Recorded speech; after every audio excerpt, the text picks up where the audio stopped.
I'm here with Alexander Mercouris, editor-in-chief of the Duran. Alexander, let's talk a little bit about U.S. investor Michael Calvey. I'm not sure how much airplay this story is getting. I haven't seen anything about it on the mainstream media outlets. I've read a little bit about it on alternative news outlets, on RT, and other news sources. But we are seeing the Bill Browders, the Kasparovs, and all these guys kind of sounding off on it.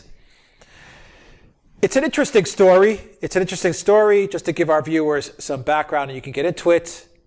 Michael Calvey is a U.S. investor. He's been accused of embezzling around $37.5 million. He's in custody now in Russia, pending trial. They've wanted him to be released on bail, but they've decided to keep him and hold him until the trial plays out. The Kremlin has said that they're monitoring what's happening, and this is where we kind of are today. What do you make of this story?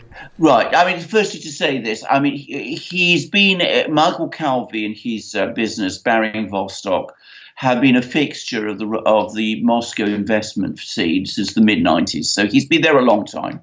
And you said that it's not been covered by the mainstream media. The Financial Times in London has covered it quite a lot, and it's even been the subject of an editorial there.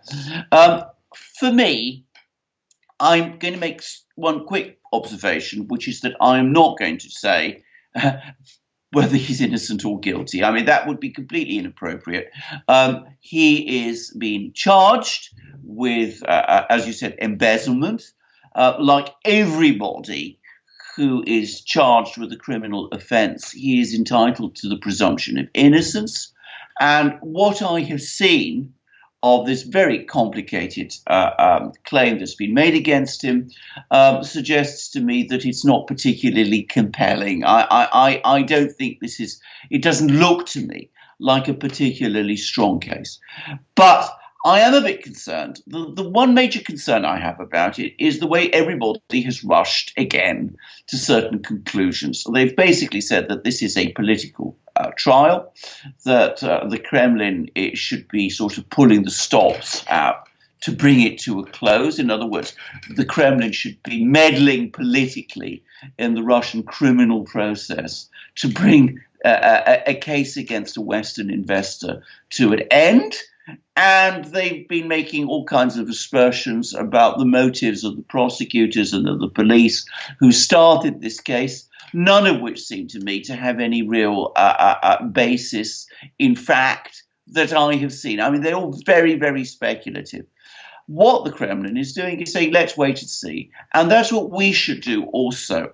And I find, once again, the way people rush to draw conclusions and point fingers and meddle in Russian court cases really rather disturbing. And I also find the way some people say that they oppose political meddling in Russian court cases and then demand political meddling in favor of a Western businessman when he gets charged disturbing also. Yeah, let me read you an excerpt from RT, just to give our viewers some insight as to what's going on here. And I mean, there is a case here. There's a legitimate case that needs to be litigated. And here's what's going on, and you can comment on it afterwards, Alexander. This is from RT. According to investigators, the investor and his associates allegedly persuaded the bank's board to accept shares of a company instead of paying off a debt.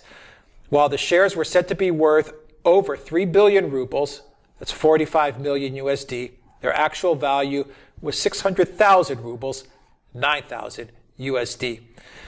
If found guilty, he could receive up to 10 years in prison along with a fine of up to 1 million rubles, which is the equivalent of 15,000 USD. Calvey denies any wrongdoing. So there's something happened here. Yeah. Something happened, but it needs to get litigated. And yes, to me, it doesn't sound like anything that the Kremlin needs to sound off on, does it? Absolutely, it doesn't say. I don't think the Kremlin is involved in any way, and I don't think it should be involved, and I don't think it will be involved.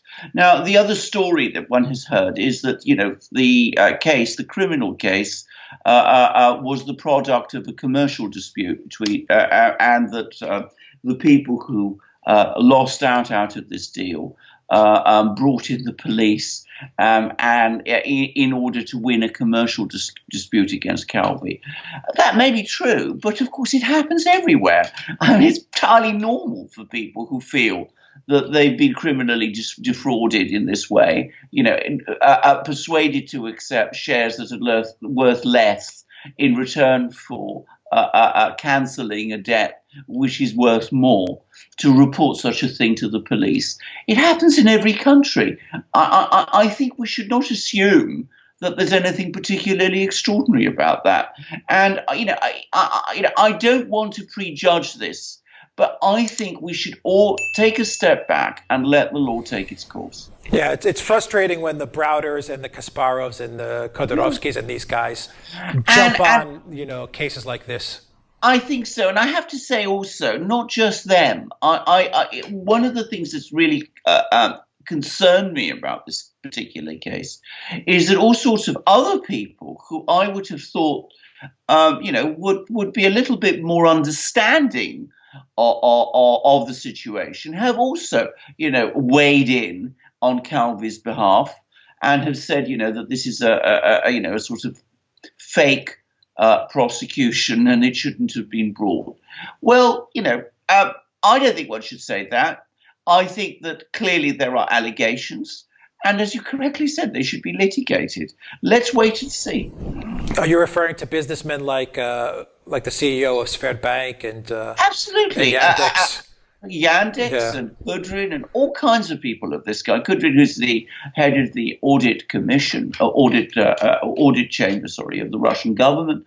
I think that, all of these people jumping in and saying, this is simply, some kind of vendetta against a Western businessman. I mean, it is they who are interfering in the criminal justice process, even at the same time as they are the same people who constantly criticize the Russian authorities for interfering in it. There is interference to carry out political prosecutions, and there is interference, political interference, to prevent proper prosecutions taking place. The word for that is obstruction. And, obstruction of justice is supposedly a crime and should be perhaps treated in that way. I'm not saying these people are committing obstruction, but that seems to be what they are calling for, what they're asking the Kremlin to do. So we should just let it run its course, see Absolutely. What happens. See what happens. And when it's over, we can all assess the judgment of the court, whatever it is, and then reach some conclusions based upon it. But let's not rush to conclusions now. Okay. Alexander Mercouris, editor-in-chief of the Duran. Thank you very much. Guys, if you like this video, click on the subscribe button down below.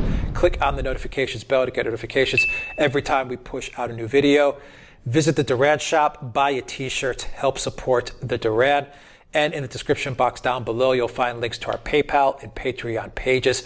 Please donate to the Duran. That really helps us out. And you can get a copy of this video in audio format. Go to iTunes and Soundcloud and follow us there. Go to theduran.com to read all the articles that Alexander links up to as well. Alexander Mercouris, editor-in-chief of the Duran. Thank you once again. Until next time, everybody, take care.